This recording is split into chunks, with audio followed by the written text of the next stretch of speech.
Hi there, and welcome to Chapter 9, Communication for Regulation and Connection.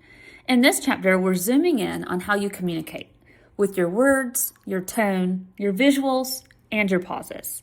How every bit of that impacts students' regulation, safety, and ability to stay connected to learning.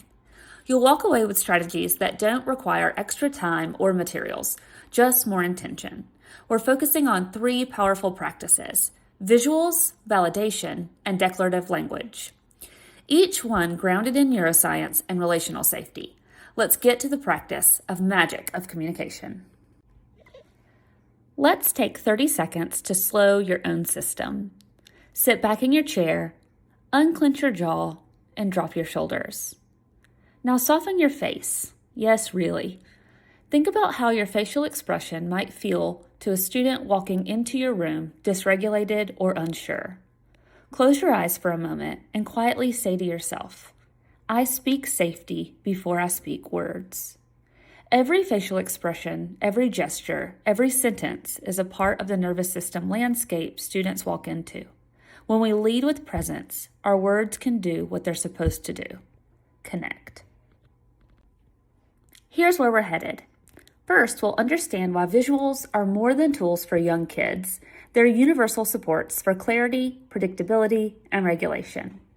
Next, practice language that validates emotional experience without jumping to correction or control.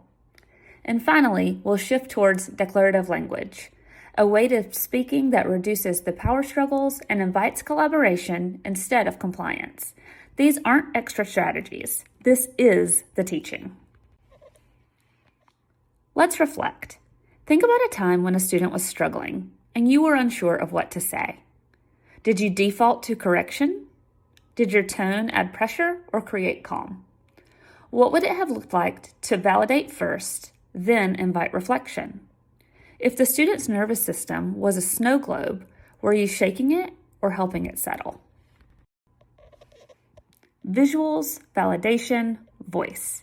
These are the daily tools of regulation, and they are available to you in each interaction.